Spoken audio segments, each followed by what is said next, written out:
Morning. Good morning. How are you? Fine. Sure? Yeah, I'm sure. Why? Just looked like you were, concerned about something. No, I'm fine, really. Have a good night's sleep? Oh, I got a wonderful night's sleep. No, you didn't, Mother. I got in rather late from the office, and your dressing room light was still on. You were up. I know that you want to help. Yes, I do want to help. It's nothing. Then you won't mind telling me about it. You're always there, aren't you? I try to be. You're not going to tell me, are you? No. Well, how about if I guess? Guess? Well, that might be interesting. Something I've sensed for a while with you and Dad. What have you sensed? Something lacking in your relationship. And what do you think is lacking? Kind of tenderness, touching. Sometimes happens in a relationship for many years. Sort of an apathy, taken for granted.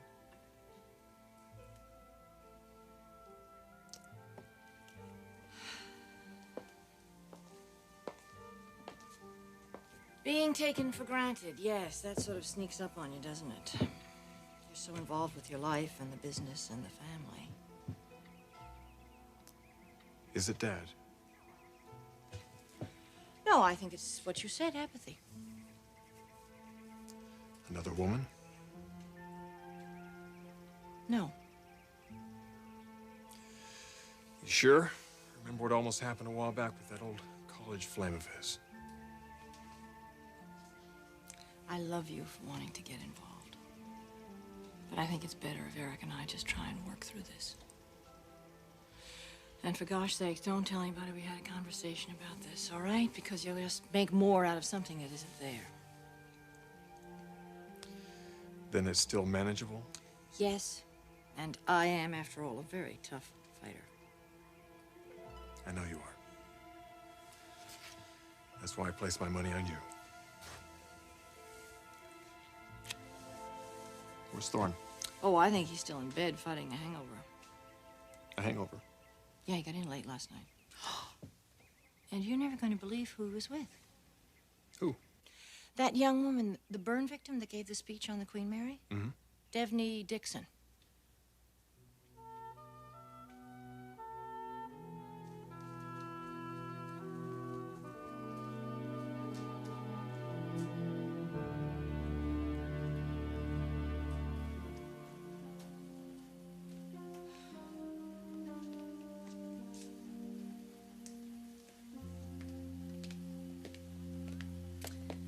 What's on your mind? Or need I ask? You know, this tub is looking more like the Titanic every day, isn't it? Sooner or later, this whole controversy about the two showstoppers will be behind us. Sure. And next, you're gonna give me the one about looking back on this whole thing someday and having a real good laugh about it, right? There's nothing we can do about it now. Oh, that's where you're wrong, honey. I have not yet begun to fight. I still have a few unanswered questions for our very own Benedict Arnold Bucky Garrison.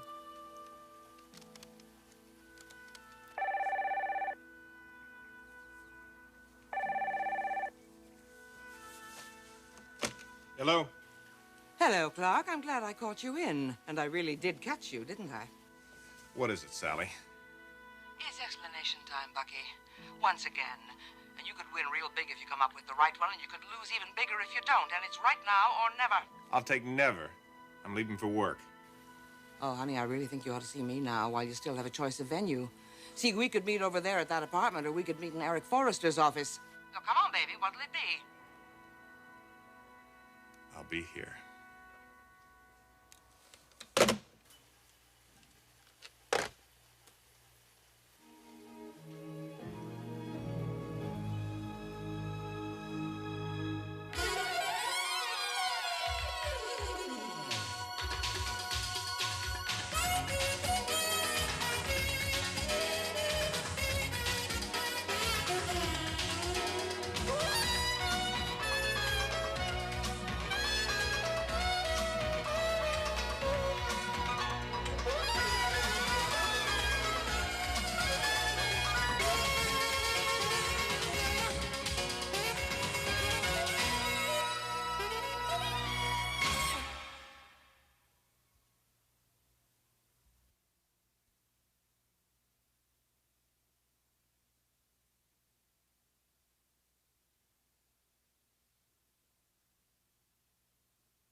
You have a few unanswered questions for Clarke? Yeah, I do. I'm not sure just how much I buy that story of his about subconsciously stealing that design. What are you suggesting? We keep forgetting one thing, Macy. We keep forgetting Clarke is married to a forester. And he seems to worship the ground that girl walks on. So why is it so crazy to think that maybe our secret agent Beau Rivage could also be a double for Forrester? So, you're saying that he intentionally sabotaged our line? Think about it. Well, I guess it's possible. Honey, when it comes to my sweet Bucky, anything is possible. Got an idea. I'm going over to Clarke's. Why don't you come with me? Right now? Yeah. Maybe we could find out a thing or two. I just can't right now. Why not? There you are. I've been looking all over for you. You ready to go? I'll get my jacket. Wait a minute. Mother, Mick and I are going to scout locations. He wants to be all set to shoot the spring line when we get it sampled. Macy, this company is in serious trouble. There may be no spring line, no samples, no locations, no money for fancy photographers. There may be nothing if we don't settle our designer problems. Do you understand me? And as for you, Mick, my daughter Macy is not your little playmate, your special assistant, your chief cook, your bottle washer, your maid, or anything else you may have in mind for her. Do you understand? I suggest you stay away from my daughter, or you may find yourself on the next plane out of here for New York City. Don't push me, Sally. I just may take you up on it. There are 20 fashion houses in New York just waiting for me to leave this place, and these houses aren't scratching and clawing their way to the top. They're already there. Really? So what are you doing here with us scratchers and clawers, huh? Why are you still here in L.A.? Mother, don't you get it? It's possible that Mick is here in L.A. because of me. Come on, Mick, let's get going.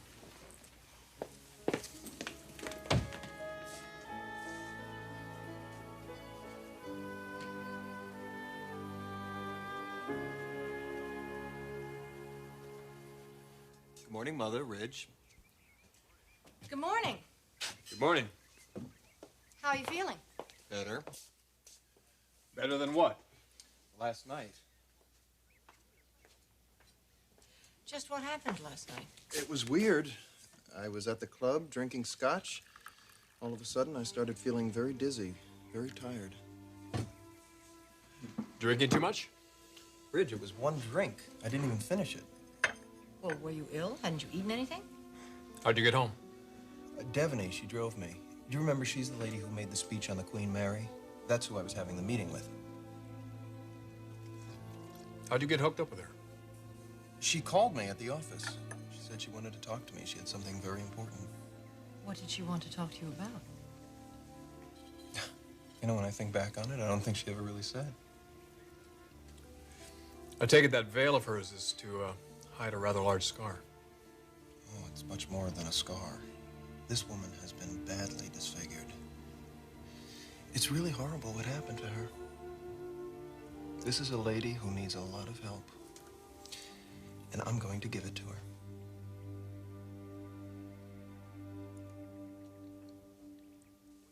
her. What's been keeping you? I was just about to leave. Sometimes motherhood ain't all it's cracked up to be, you know?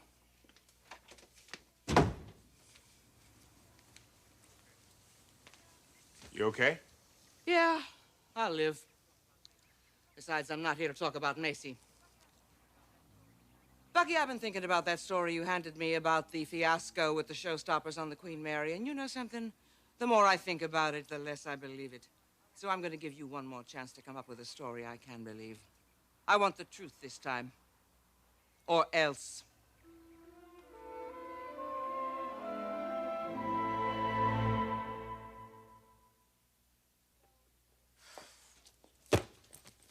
I am so sorry about that scene with Mother, and I am so embarrassed about her attack on you. I cannot believe she would do that. Macy, I understand your mother pretty well. Now, she's just trying to protect you. Well, she had no right to insult you. Macy, your mother loves you. Well, Well, if that's true, Mick, then wouldn't she stand by my decision rather than treating me like I'm some ignorant child? Look, you said so yourself. You're just starting to get to know each other after all these years. Now, maybe she can't accept the adult because she never really knew the child. So you're saying that she's making up for something she missed? Yeah, that could be part of it. Mick, she is treating you terribly. And I'm not going to stand for that. I don't care what her motives are. Macy, your mother's insults don't really matter to me. As long as you don't feel the same way. How can you say that, Mick? Mother is worried that you're going to hurt me. And I know you're not going to hurt me. You could never do that. I trust you. I trust you completely.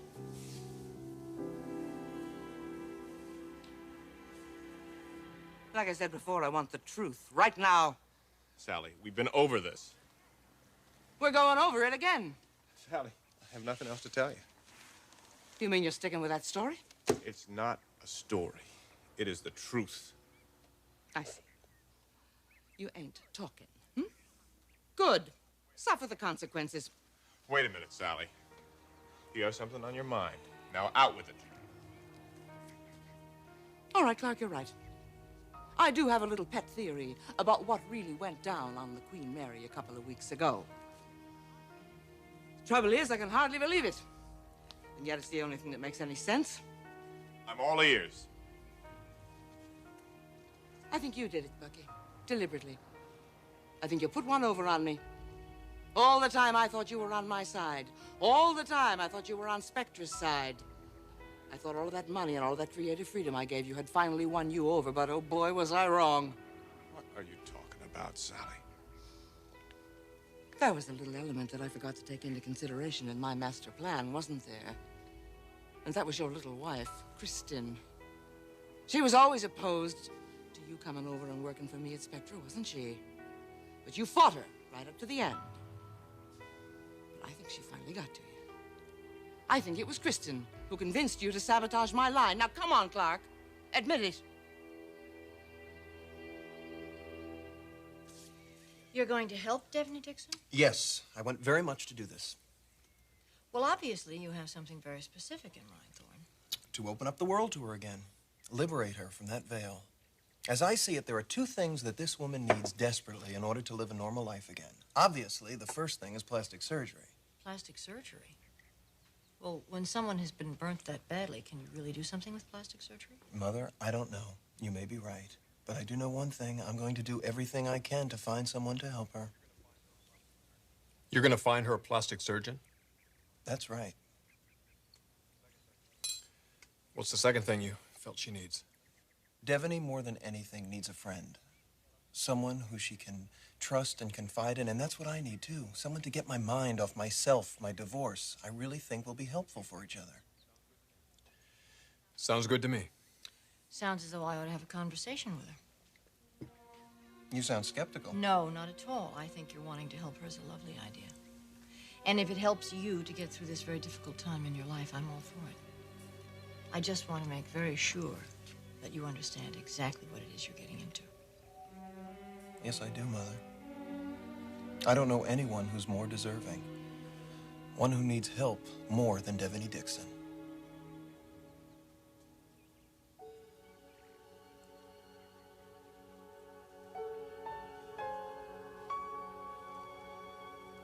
Why haven't you called yet, Thorne? Why? I thought you were different. But maybe not. Maybe you're just like the rest of the Forresters after all.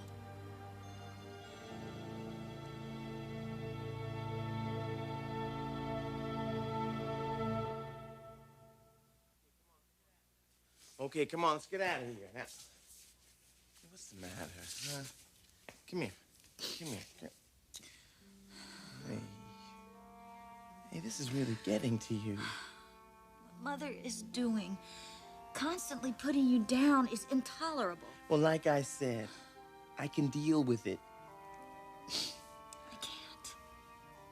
Look. Look, her intentions are good. She's just trying to protect you, baby. She doesn't have to protect me from you.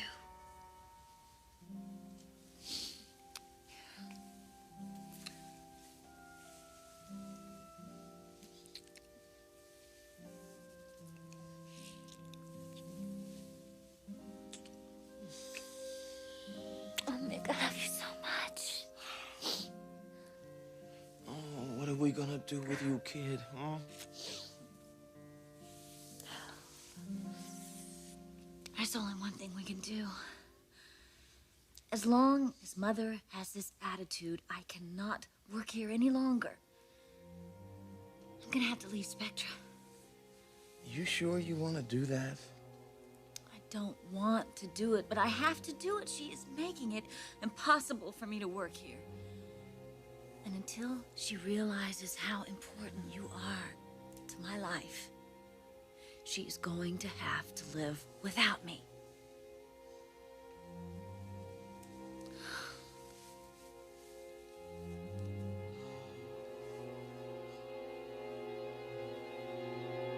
You think I intentionally sabotaged the Spectra showstopper? Yes, I do. And I should have come up with it long before this. That's ludicrous. Is it? Come on, Sally, now why would I do that?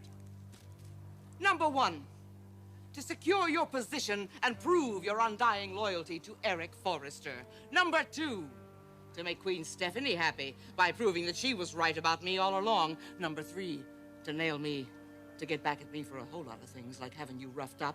I'm sure you haven't forgotten that, have you, baby? And number four, and most important of all, to keep your wife happy. Kristen was always worried that you and I working together might bring Spectra up to the same level as Forrester, wasn't she? Well, that's not gonna happen now, is it, Bucky? So you think I intentionally sabotaged my own design just so Kristen wouldn't bear a grudge? I'm starting to make a whole lot of sense about this, aren't I, Bucky? No, Sally, you are not. If you only knew. Knew what? Things have been pretty dead between Kristen and me for some time. Dead? What are you talking about? It's ever since this man from her past came into the picture. You see, she had a wild affair with him back in college in New York. And that's why he came back here, because of her. And they've been together ever since. Oh, Clarke, I'm sorry. Yeah, and what bothers me most is this guy is a grade A creep. And the only reason he's here in L.A. is because of you and me. We brought him here. What? What do you mean we brought him? What are you telling me? Are you telling me Yes, the person that my wife is having an affair with is Mick Savage. Mick Savage?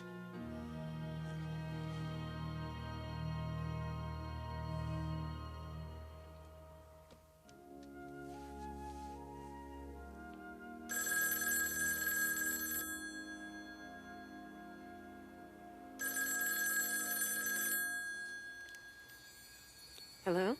Devaney. Yes? Thorne Forrester.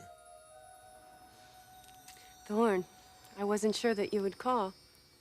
I told you I would, didn't I? Yes. Look, I'm sorry about the mess last night. I don't know what came over me. That's okay. Do you remember what we talked about last night?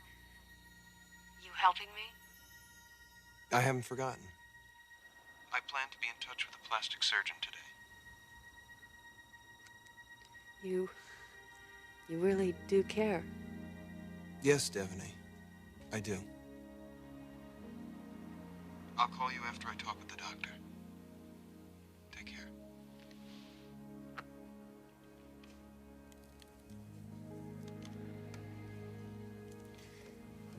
For the first time in my life,